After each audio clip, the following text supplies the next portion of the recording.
Hey friends, I'm in the kitchen. Today I'm making some white chicken chili. It's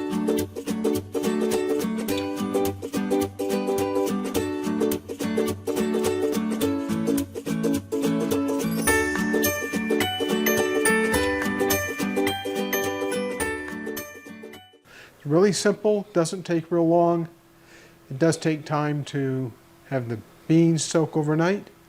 I have 3 dry cups of navy beans in here. You can also use Great Northern beans. You really want a bean that is white. It keeps the dish looking good. I have a pot here that I'm going to be searing some chicken in.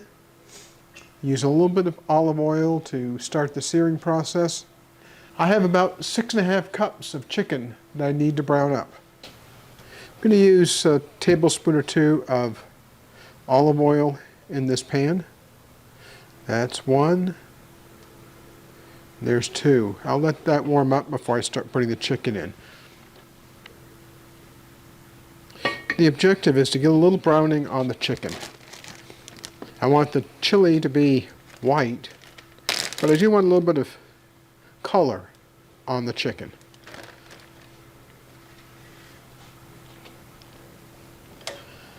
I'm going to go ahead and use some tongs to pull the chicken out.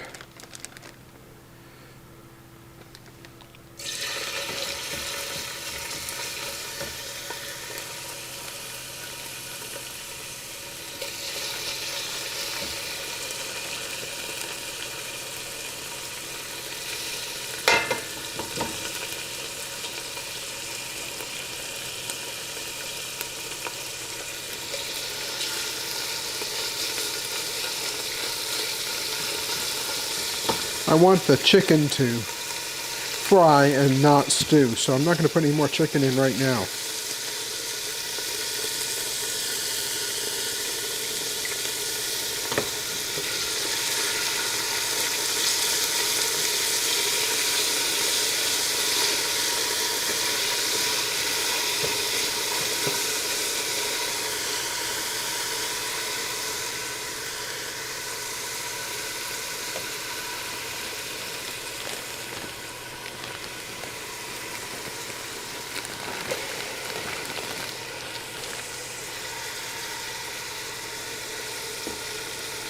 I cut this chicken up yesterday into cubes that are about 3/8 of an inch on the side. Some of them are a little smaller, some are a little bit larger. The reason why I'm using that particular size is because it makes the freeze drying process easier. Oh, by the way, I didn't mention, this is going to be both dinner tonight and a bunch of freeze dried white chicken chili.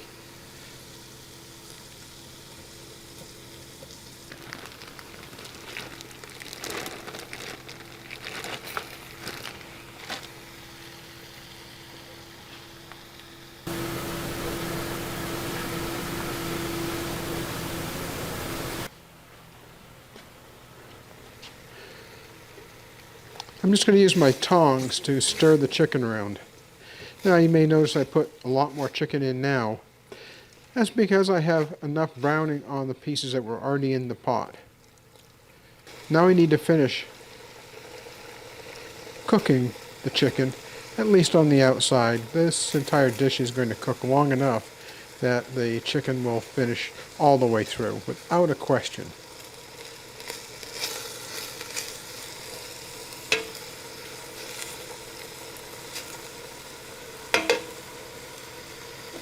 I have about 20 minutes on the beans before I can drain them and put them in the pot. So I'll bring you back. It's time to add some spices. 1/4 cup of ground cumin, 1/2 teaspoon of cayenne pepper. Now you can make your chili spicier by adding more cayenne pepper, or you can calm it down by adding less. 5 cloves of garlic minced.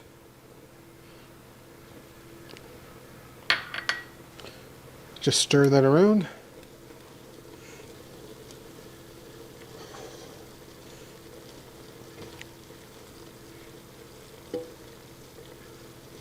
I want to try to get the spices more or less evenly distributed throughout the chicken. It's not really all that important, but it's just what I like to do. I need to add some oregano. I'll get Irene to grab some out of the garden for me.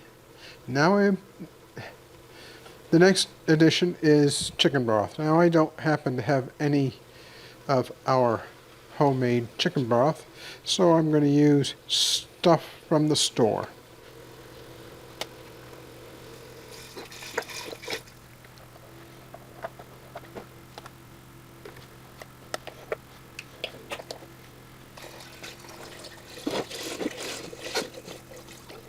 The next step is going to be add the beans.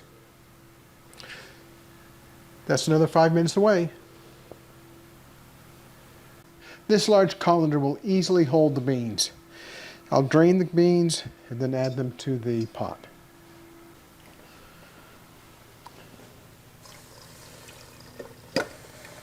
I like navy beans in this dish because of their size.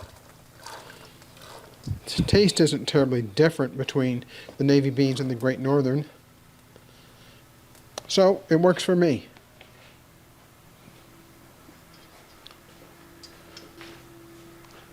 I've turned the heat up on the range top because I need to get this to the boil. Once it's the boil, I let it simmer for a while until the beans are done. I'm going to add some green chili. Now, I like hatch green chili. That's from New Mexico. And the problem with green chili from New Mexico is that it might say mild or medium, but year to year there's going to be a difference in how hot that actually is. So one of the things you need to keep aware of is that using green chili in this recipe means that you're going to have some variations in the heat from the green chili.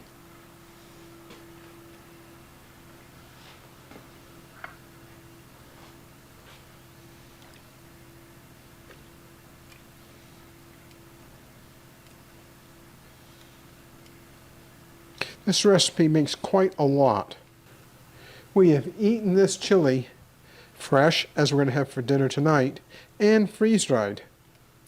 Freeze-dried works great. It reconstitutes unbelievably well. It tastes exactly like the chicken chili when it comes right out of the pot here. Well, now I need to wait more time.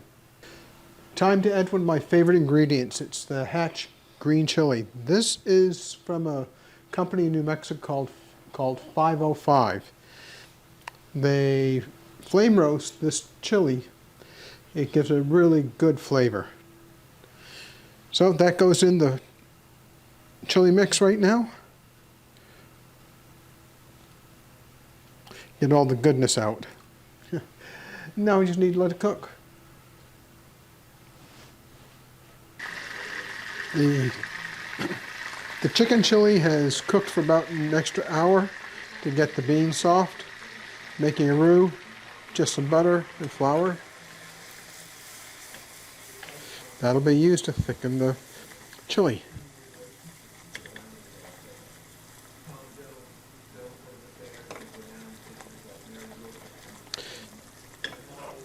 And when you make a roux, you want it to cook because it gets rid of the flour taste.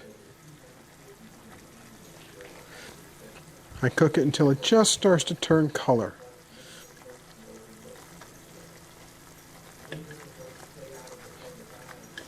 It will bubble and sizzle. It looks just great, I think anyway.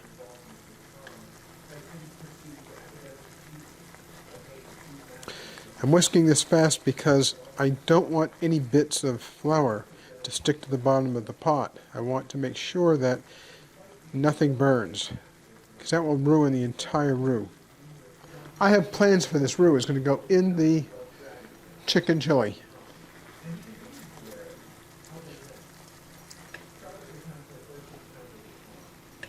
That looks perfect.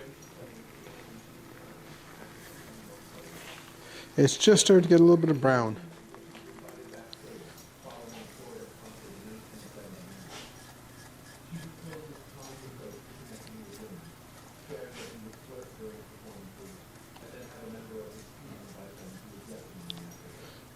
Pull all the roux out of the pot and put it into the pot of the chicken chili.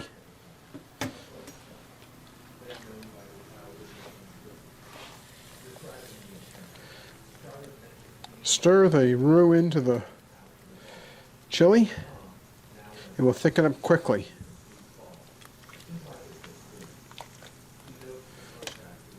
Now you know you could also can this. When you let the beans simmer in the pot for 10 minutes or 15 minutes, go ahead and put this chili into hot canning jars in a pressure cooker and pressure cook for 90 minutes.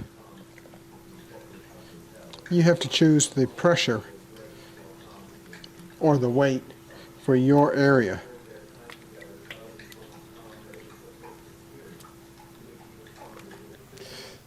Time to see how this chili turned out. It's nice and thick.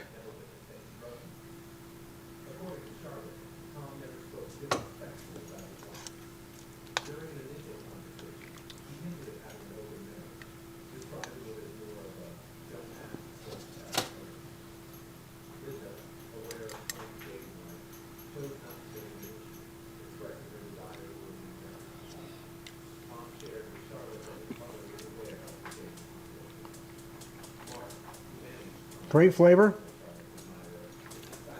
There's a little bit of heat in it, not a whole lot. Mostly the heat finishes on your tongue as you finish a bite.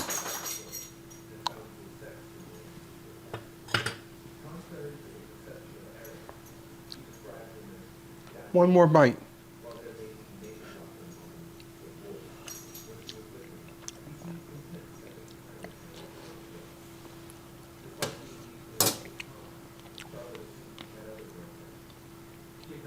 That's terrific. Now I'm going to go ahead and start putting this onto trays for the freeze dryer. Well, I hope you find this interesting. I'm going to enjoy eating this. I think Irene will too.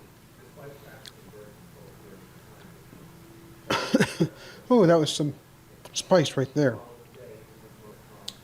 Don't forget to hit, wow. Don't forget to hit like, subscribe, and ring the bell for notifications, because we're going to be doing a lot more of this kind of thing, getting ready for our trip to Pennsylvania. We have about 45 days that we'll be on the road. These freeze-dried meals should save us a ton of money.